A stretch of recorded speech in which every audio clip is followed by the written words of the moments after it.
ब्रह्मांड में एक जगह है जिसे मदरवर्ल्ड के नाम से जाना जाता है, जहाँ की टेक्नोलॉजी बेहद एडवांस है। समय के साथ बदलते राजाओं के नेतृत्व में लोगों का जीवन शांतिपूर्ण और समृद्ध था, लेकिन एक दिन एक राजद्रोही ने राजा, रानी और उनकी युवा बेटी की हत्या कर दी।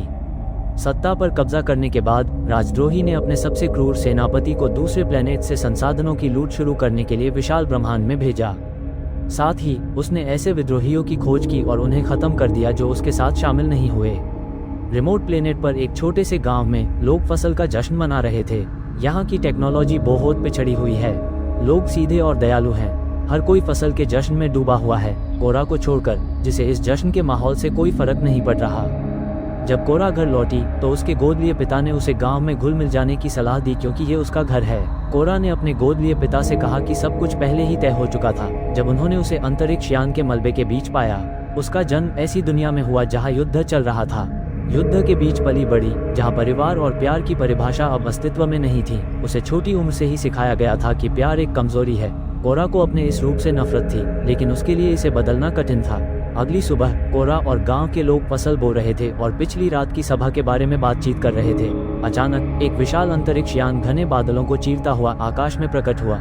वो भी कभी एक सैनिक हुआ करती थी, तो कोरा ने तुरंत पहचान लिया कि ये शिप मदरवर्ल्ड से आया है। वो मुड़ी और गांव की ओर भागी। दीवार पर लटके हुए बड़े हथौड़े से खतरे की घंटी बजा दी। घंटी की आवाज सुनकर गांव के लोगों ने आकाश में अंतरिक्ष यान को देखने के लिए ऊपर देखा। गांव के लीडर ने तुरंत गांव वालों को एक प्लान पर चर्चा करने के लिए इकट्ठा किया, लेकिन उनमें से एक, गुना, शिप के आने से वो बहुत खुश था। उसका मानना था कि मदरवर्ल्ड की एडवांस टेक्नोलॉजी उनके पिछड़े प्लेनेट को नुकसान नहीं पहुंचाएगी और शायद वो अनचाहे लाभ के लिए भोजन का व्यापार कर सकते हैं। उसका मानना था जब तक वो उनके साथ अच्छा रहेंगे तब तक मदरवर्ल्ड उन्हें नुकसान नहीं पहुंचाएगा। कोरा ने इन बातों को सुनकर सभी को बताया कि अंतरिक्ष यान बेहद खतरनाक था। इसका मिशन मिटाना और गुलाम बनाना था। इस समय पर उनके पास उनकी मांग पूरी करने के अलावा कोई और रास्ता नहीं था, पर वो कोई और जानकारी नहीं देंगे। जब वो बात कर रहे थे, 3 स्काउट जहाज तेजी से गांव के पास पहुंचे। धूल हटने के बाद लोगों का एक ग्रुप जहाजों से बाहर आया। कमांडर एटिकस के लीड में, जो मदरवर्ल्ड का एक वफादार प्रतिनिधि होने का दावा करता था। गांव के नेता के साथ झूठे और दिखावटी मेलजोल के बाद एटिकस ने उनके आने का असली उद्देश्य जाहिर किया। एटिकस चाहता था कि गांव वाले विद्रोही सेना और कुछ खाने के सामान के बारे में जानकारी दे। वो मार्केट प्राइस से 3 गुना ज्यादा कीमत पर खाना खरीदने को तैयार थे। गांव के लीडर ने तुरंत देखा कि ये लोग उतने अच्छे नहीं थे जितने दिखते थे। उन्होंने एटिकस से कहा कि उनके पास ज्यादा खाना उपलब्ध नहीं है। जब वो काउंसिल हॉल में पहुंचे तो एक अप्रत्याशित घटना घटी। 3 गुना कीमत के वादे से इम्प्रेस गुना ने खड़े होकर कहा कि गांव में अभी भी एटिकस को देने के लिए कुछ खाना है। गांव के लीडर ने तुरंत एटिकस से कहा कि गुना को बोलने का कोई अधिकार नहीं है। इसके साथ ही कमरे में तनाव का माहौल हो गया। इसके बाद एटिकस ने अपने एक सैनिक से एक हथियार लिया, धीरे धीरे गनर के पास गया और गांव के लीडर के सिर पर वार किया। अपने पति के भयानक मौत को देखकर वो निराशा से रोने लगी और उसके पास दौड़ पड़ी। एटिकस के हाथों उसका वही दुखद अंत हुआ। उसने गांव के लीडर और उसकी बीवी की बेरहमी से हत्या कर दी और इसी के साथ एटिकस ने अपने खतरनाक इरादों का खुलासा किया। उसने गांव वालों से कहा कि 10 हफ्ते में वह सारा खाना इकट्ठा करने वापस आएगा। अगर वो उसका कहना नहीं मानते तो वो उन्हें पूरी तरह मिटा देगा। इसके बाद उसने 12 सैनिकों को गांव में तैनात कर दिया। एटिकस चला जाता है। जेसी 1435 नामक एक रोबोट, जिसके पास इंसानों जैसा दिमाग था। अफसर एरिस ने कप्तान को समझाया कि जेसी 1435 ने मूल रूप से एक वफादार वॉर मशीन के रूप में पिछले राजा की सेवा की थी। हालांकि राजा की मृत्यु के बाद जेसी 1435 ने स्थायी रूप से अपने हथियार डालने का फैसला किया और अब किसी भी युद्ध में भाग नहीं लिया। अब इसे सिर्फ मजदूरी वाले काम के लिए इस्तेमाल किया जाता था। इस कहानी की सच्चाई जानने के लिए कैप्टन ने जेसी 1435 पर ट्रिगर खींच लिया। जैसे ही जेसी 1435 जमीन पर गिरा, कैप्टन वही नहीं रुका बल्कि 2 और गोलियां चलाईं। जेसी 1435 ने किसी भी तरह से पलटकर जवाब नहीं दिया। कैप्टन ने एरिस को कुछ नहीं कहा। इसके बजाय उसने चुपचाप जेसी 1435 को देखा और उसे नदी के किनारे जाकर गंदगी को धोने के लिए कहा। नदी के किनारे जेसी 1435 गंदगी धोकर एक पत्थर पर बैठ गया, सनसेट को देखते हुए सोच में डूबा हुआ। उसी समय सैम, जो वहां से गुजर रही थी, उसने उसे एक तौलिया दिया।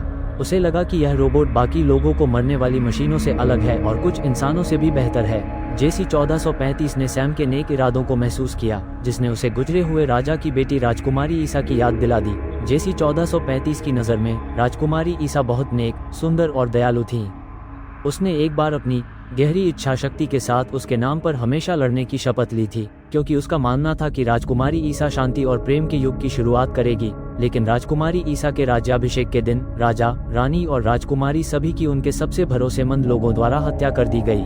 तब से जेसी 1435 को डर था कि राजकुमारी के साथ उसकी अंदर की दया और करुणा की भावना गायब हो गई, इसलिए उसने अपने हथियार डालने और अब किसी भी लड़ाई में भाग नहीं लेने का फैसला किया। सैम ने जेसी 1435 के सिर पर अपना बुना हुआ फूल का मुकुट रखा और उस पल में जेसी 1435 का दिल पिघलने लगा।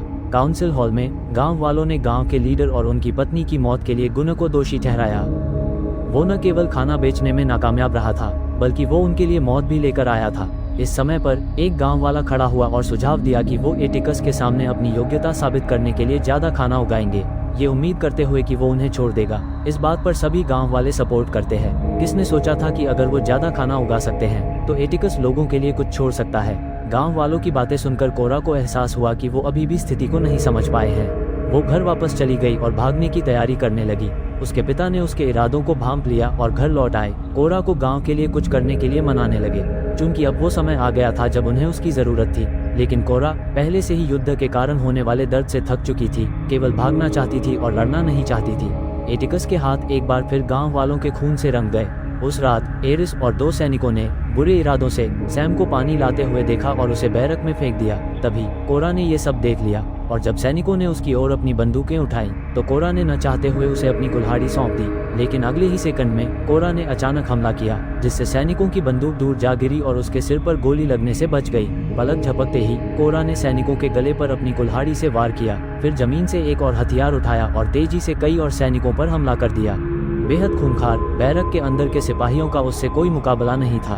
केवल कैप्टन को छोड़कर कैप्टन ने सैम के सिर पर बंदूक तान दी और कोरा अब लापरवाही से काम नहीं कर सकती। तभी जेसी 1435 ने शोर सुना और दौड़कर अंदर आया। जब कैप्टन ने उसे कोरा को मारने का आदेश दिया, जेसी 1435 ने बंदूक को उठाया। ये पहली बार था जब जेसी 1435 ने पूर्व राजा की मृत्यु के बाद कोई हथियार उठाया था। कैप्टन को उसने आसानी से मार दिया। सब कुछ बहुत अचानक हुआ। कोरा ने जेसी 1435 को देखा। जेसी 1435 ने घबराकर अपने हाथ से बंदूक गिरा दी और तेजी से बैरक से बाहर भाग गया। शोर सुनकर गांव वाले तुरंत इकट्ठा हो गए। कोरा तड़प रहे सैनिक, जो अभी भी हथियार उठाने की कोशिश कर रहा था, उसे बिना कुछ सोचे समझे उन सबके सामने गोली मार दी। अगले दिन कोरा ने एटिकस का सामना करने के लिए कुछ विद्रोहियों को इकट्ठा करने की योजना बनाई जो मदवल के विरोधी थे। गुना भी शामिल हुआ। गुना ने कहा कि उसने हाल ही में विद्रोहियों को कुछ सामान बेचा था और उनका खबरी इस समय शहर में था। वह कोरा को वहां ले जा सकता था। शहर पहुंचने में 2 दिन लगेंगे और दोनों ने रास्ते में रात में आराम किया। गुना इस बात से हैरान था कि कोरा एटिकस के बारे में इतना कैसे जानती थी। कोरा ने अपनी कहानी बताई। बालिसारियस पहली बार प्लेनेट पर तब आए थे जब वो केवल 9 साल की थी। उन्होंने कोई मांग नहीं की और लोगों को मारने लगे। बालिसारियस का विरोध करने के लिए वहां के लोगों ने उनसे लड़ने का फैसला किया, लेकिन इससे उनका खून और खोल उठा और उन्होंने निहत्थे लोगों को जाने देने के बजाय उन्हें मारना शुरू कर दिया। जब बालिसारियस को कोरा मिली तो उसने उसे तुरंत नहीं मारा। इसके बजाय उसने कोरा को उसके ही सिर पर बंदूक रखवा दी। गुस्सा होकर कोरा ने बिना किसी हिचकिचाहट के ट्रिगर खींच लिया, लेकिन कुछ नहीं हुआ। बालिसारियस को पता था कि बंदूक खाली थी। उसने कोरा के परिवार को मार डाला, लेकिन उसके भीतर की क्षमता को पहचानते हुए उसे छोड़ दिया।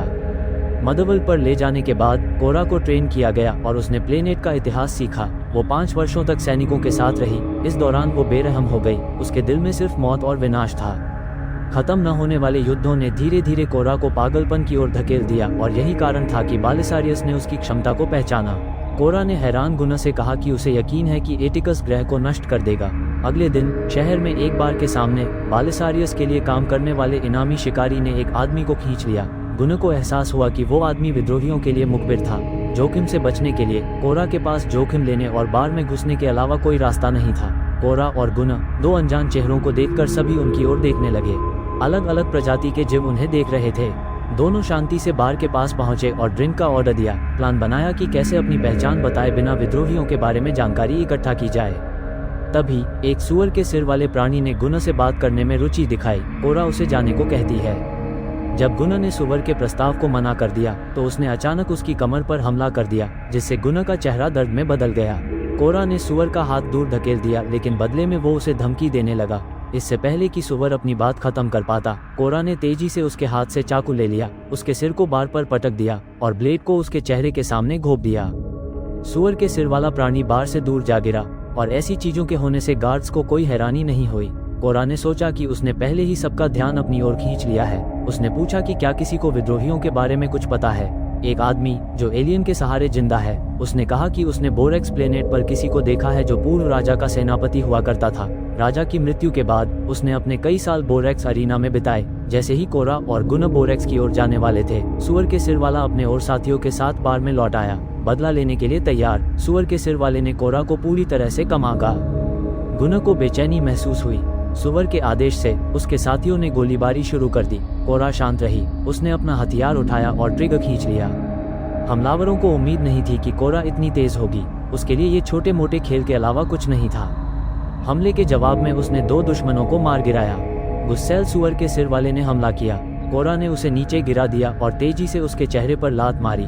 फिर उसने उस आदमी के सामने आखिरी दुश्मन को निपटा दिया जो अब तक शांत था। उसने बंदूक निकाली और ट्रिगर खींचकर कोरा पर निशाना साधा। ये पता चला कि सुअर के सिर वाला कोरा के पीछे छिप गया था और उस पर बंदूक तान दी थी। आखिरी समय पर उसने कोरा को बचा लिया। सुअर के सिर वाले को मारने के बाद वो आदमी समझाता है कि उन्हें उससे कोई खतरा नहीं है और उसने लोगों का सोना लूटना शुरू कर दिया। इस आदमी ने अपना नाम काय बताया। जब उसने सुना कि कोरा बोरेक्स जा रही है तो उसने उन्हें अपने साथ चलने कहा। उसके पास एक कार्गो शिप था। कोरा ने उस पर भरोसा करने का फैसला किया। ये देखते हुए कि उसने उसकी जान बचाई है, वो सब जहाज पर चढ़ गए। काई ने बोरेक्स जाने से पहले कहा कि वो सबसे पहले वोडी में रुकेंगे, जहां एक प्रमुख गठबंधन के प्रमुख के साथ एक ऐसा आदमी था जिससे कोरा जरूर मिलना चाहेगी। कई दिनों के सफर के बाद वो वोडी पहुंचने में कामयाब रहे और खेत के मालिक से मिलकर अपना मकसद बताया। जब कोरा की मुलाकात तारेक से हुई, जिसे लोहे की जंजीर से बांध कर रखा था, कोरा ने उसे बताया कि वो मदवर्ल्ड के खिलाफ लड़ने का प्लान बना रही थी और उसे उम्मीद थी कि वो उसके साथ जुड़ेगा। तारेक, जिसे बालिसारियस के अत्याचार से कोई प्यार नहीं था, वो मान गया, लेकिन उसने बताया कि वह कर्ज में डूबा हुआ था और यहाँ से निकल नहीं सकता। उनकी बातें सुनने के बाद खेत के मालिक ने सुझाव दिया कि अगर तारेक अपना कर्ज नहीं चुका सकता है तो वो शर्त लगाकर इसका भुगतान कर सकता है। अगर तारेक बाहर के जंगली जानवर को वश में कर सके तो कर्ज माफ कर दिया जाएगा, और हार गया तो कोरा और गुना खेत मालिकों के गुलाम बन जाएंगे। कोरा ने तारेक से पूछा कि क्या वो उसे वश में कर सकता है। तारेक ने भरोसे के साथ हाँ कहा। जानवर के पास पहुंचते हुए तारेक को पता चला कि इसका अपना दिमाग है। उसने सभी को जानवर की रस्सियों को ढीला करने के लिए कहा और उसके सामने घुटने टेक दिए, ये दिखाने के लिए कि वो उसे कोई नुकसान नहीं पहुंचाना चाहता और वे सभी एक समान है। जैसे ही वो जानवर के पास पहुंचा, उसने खुद से अपनी मुसीबतों के बारे में बात करना शुरू किया। जैसा कि अपेक्षित था, उस पक्षी ने उसकी भावना को समझा और धीरे धीरे शांत हो गया। फिर तारेक ने पक्षी के गले से चेन हटा दी और उसकी पीठ पर चढ़ गया। जैसे ही तारेक पक्षी के मुंह पर रस्सी बांध रहा था, पक्षी हवा में उड़ गया और आसानी से वश में आने को तैयार नहीं था। पक्षी अजीब पहाड़ियों के बीच उड़ गया। तारेक को गिराने की कोशिश करता है। उसने अपने शरीर को पास की चट्टान पर पटक दिया। हालांकि पक्षी की पीठ पर मजबूती से बैठा तारेक डटा रहा। अचानक पक्षी ने कुछ सोचा और वो सीधे चट्टान की ओर चला गया। ये देखकर तारेक ने बहादुरी दिखाई और उसका पीछा किया। जब वो एक चट्टान के किनारे पर पहुंचा तो उसने छलांग लगाई और पक्षी की पीठ पर सवार हो गया। बहुत कोशिश करने के बाद उसने उस पक्षी पर काबू पा लिया। वो और पक्षी एक साथ खुले आसमान में उड़े। जब तारेक जीत कर लौटा, कोरा अपनी खुशी छिपा नहीं सकी। तारेक ने खेत के मालिक से शर्त जीत ली थी और अपनी आज़ादी वापस पा ली थी। वहां से निकलते हुए तारेक पीछे देखता है। खेत मालिक उस पक्षी पर बैठता है, पर वो पक्षी उसे जान से मार देता है। इसके बाद काई उन्हें ज्यादा खनिज संसाधनों वाले प्लेनेट डागोस ले गया। मदवर्ल्ड द्वारा सालों तक खुदाई के बाद पूरी दुनिया धुएं की घनी चादर से ढकी थी। यहाँ के मूल निवासियों का यहाँ रहना कम हो गया था। इस बीच एक खदान में मकड़ी के शरीर वाली मूल निवासी एक बच्चे को गोद में लिए हुए एक महिला से बातचीत कर रही थी। स्पाइडर वुमन ने इंसान के बच्चे को इसलिए ले लिया था क्योंकि ये कभी उसका घर हुआ करता था। इंसानों के ज्यादा खुदाई के कारण जहरीली गैसें पूरी दुनिया में भर गई थी, जिससे स्पाइडर वुमन के शरीर को नुकसान पहुंचा था। इससे उसके अंडे नाजुक हो गए और उसका कोई भी बच्चा नहीं निकल सका। नेमसिस ने स्पाइडर वुमन के दर्द को समझा, लेकिन उसके पास कोई अच्छा समाधान नहीं था। बेकार की बहस जारी न रखते हुए स्पाइडर वुमन ने नेमसिस पर हमला कर दिया। नेमसिस ने स्पाइडर वुमन के हमलों को टाल दिया और जवाबी हमला करते हुए 2 खंजर निकाल लिए। उसने स्पाइडर वुमन पर हमला किया, जिसने हमले को रोक दिया और दूर चली गई। फिर स्पाइडर वुमन ने हवा में ऊंची छलांग लगाई और नीचे उतरी। उसके 8 पैर और एक भाले के कारण नेमेसिस के लिए टिके रहना मुश्किल हो गया। दीवार से टकराते हुए उसे पता लगा कि ये साधारण हमले किसी काम के नहीं। नेमेसिस ने अपने खंजर में जादू डाला और स्पाइडर वुमन से लड़ने के लिए तैयार हो गई। तेज गर्मी से लाल चमक रहे खंजर जमीन से टकराते ही चमकने लगे। स्पाइडर वुमन डरी नहीं थी। उसने नेमसिस पर हमला किया। नेमेसिस स्पाइडर वुमन के नीचे खिसक गई और तेजी से अपने 2 खंजर से उसके पिछले हिस्से पर वार किया, जिससे 2 गहरे घाव हो गए। तभी मकड़ी ने उसे पकड़ लिया। इस मौके का फायदा उठाते हुए नेमेसिस ने स्पाइडर वुमन के पेट में खंजर घोंप दिया। हमले से स्पाइडर वुमन मारी गई। स्पाइडर वुमन को हराने के बाद नेमेसिस को अच्छा महसूस नहीं हुआ। वो बिल्कुल शांत रही। एक महिला के रूप में वो एक बच्चे को खोने का दर्द समझ सकती थी। उनकी लड़ाई बस अलग अलग स्थिति के कारण थी। ये एक संघर्ष था क्योंकि जंग कभी सही या गलत नहीं होती। नेमेसिस ठीक उसी तरह की योद्धा थी जिसकी कोरा को तलाश थी। कई असाधारण लोगों को इकट्ठा करने के बाद वो सभी पोलिक्स प्लेनेट पर पहुंचे। उस समय पहले राजा का पूर्व सेनापति टाइटस एक गली में नशे में धुत पड़ा हुआ था। गुना और तारेक ने उसकी मदद की और टाइटस ने तुरंत उन्हें जानलेवा इरादे से देखा। वो उसे अखाड़े के बाथरूम में ले गए और परिचारकों से उसे साफ करवाया।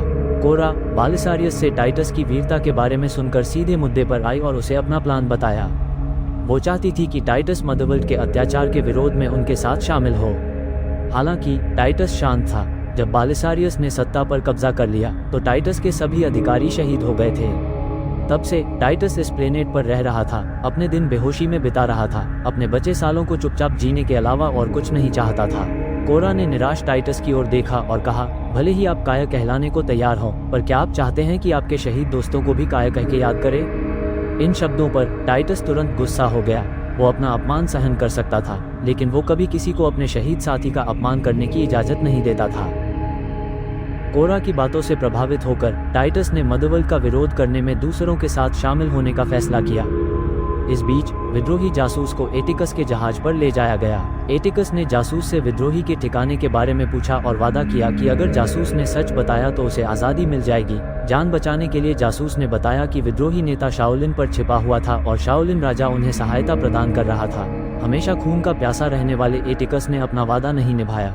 उसने जासूस के दिमाग में एक हथियार से छेद कर दिया और जरूरी जानकारी के लिए अपने अधिकारी को उसके दिमाग को निकालने का आदेश दिया। फिर वो विद्रोहियों को पकड़ने के लिए शाओलिन जाने के लिए तैयार हुआ। इस बीच कोरा का ग्रुप शाओलिन पहुंचा, जहां शाओलिन राजा ने उनका स्वागत किया। उनके मकसद के बारे में सुनकर शाओलिन राजा ने उन्हें बताया कि डेरियन अपने रास्ते पर है और जल्द ही आ जाएगा। जल्द ही बड़ी संख्या में छोटे शिप्स आसमान में दिखाई दिए। ये डेरियन के नेतृत्व वाले जहाज थे। मुलाकात के बाद कोरा ने अपना प्लान शेयर किया, लेकिन डेरियन की बहन लड़ाई में शामिल नहीं होना चाहती थी। उन्होंने बताया कि विद्रोहियों की अब तक छोटी जीतें बढ़िया प्लानिंग और गुड लक के कारण थी और उनका मानना था कि मदरवल्ड के साथ सीधे टकराव में शामिल होना उनकी सेनाओं के लिए घातक होगा। कोरा को उसकी बातें अजीब लगी। उसके अनुसार विद्रोहियों ने बहादुर योद्धाओं को धोखा देने के लिए उज्ज्वल भविष्य के वादों का इस्तेमाल किया था, सब अपने मतलब के लिए। कोरा की बातें सुनकर डेरियन सोचने लगा। वो अपनी बहन के अच्छे इरादों को समझ गया।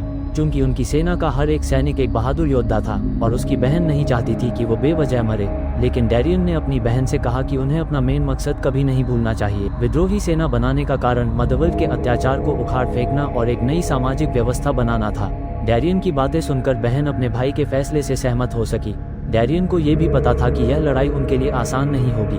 उन्होंने सैनिकों को सच्चाई बताई और कुछ ऐसे बहादुर सिपाहियों को चुना जो मरने से नहीं डरते थे। उसने अपनी बहन को अलविदा कहा और उनसे जल्द से जल्द चारोन स्टार छोड़ने और दूसरे बेस पर जाने को कहता है। कोरा और बाकी लोग एक बार फिर डेरियन के साथ विद्रोह का नेतृत्व करने के लिए निकल पड़े। काई ने कहा कि इससे पहले कि वे एटिकस पर हमला करे, उसके जहाज में खरीदार को देने के लिए सामान का आखिरी बैच था।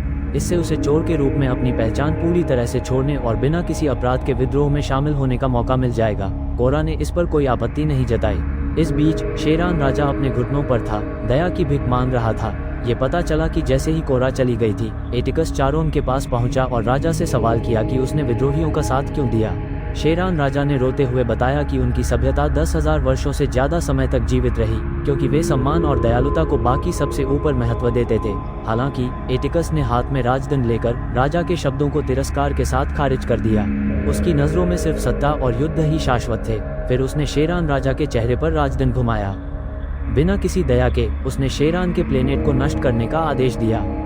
इस बीच कोरा और बाकी लोग अपना आखिरी लेन देन पूरा करने की तैयारी करते हुए दीवा प्लेनेट पहुंचे। उन्होंने सामान नीचे उतार दिया जिनका काई व्यापार करने वाला था।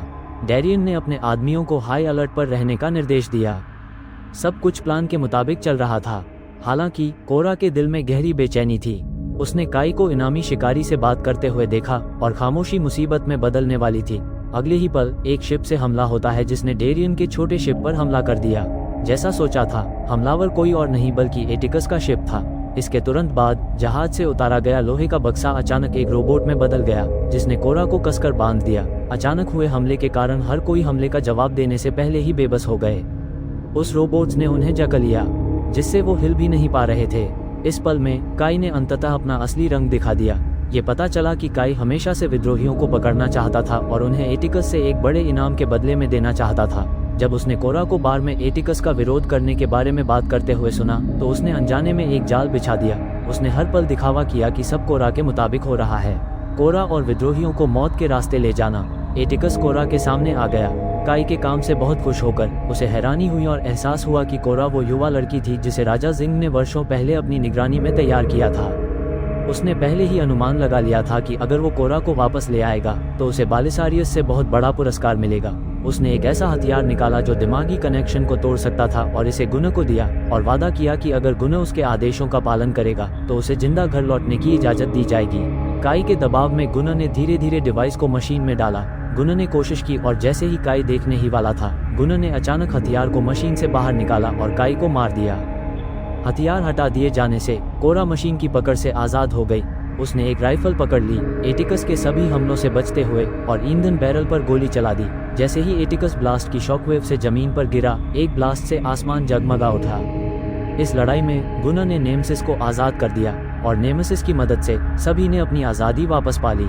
वो जल्द ही लड़ाई में शामिल हो गए। आसमान में मदवर्ल्ड के जंगी जहाज ने नीचे हो रही लड़ाई का पता लगाया और तुरंत भारी गोलाबारी करना शुरू कर दी। बमबारी लगातार हो रही थी और विद्रोहियों के पास अपनी सुरक्षा का कोई साधन नहीं था। छोटे जहाज जल्द ही तबाह हो गए।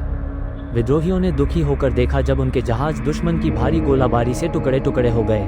बिना किसी हिचकिचाहट के डैरियन ने जमीन से एक भाला उठाया, ऊंची जगह पर दौड़ पड़ा और एटिकस के जंगी जहाज की ओर बढ़ गया और जहाज के पास पहुंचने पर उसने जहाज के कॉकपिट की ओर भाला उठाया और कूदकर जहाज के पायलट को मारने के लिए अपनी जान दे दी।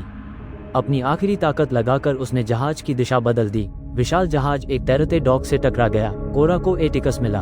बिना कुछ कहे एटिकस ने कोरा पर अपना राजदंड घुमा दिया। कोरा ने जमीन से एक टूटी हुई रस्सी पकड़ ली और जवाबी हमला किया।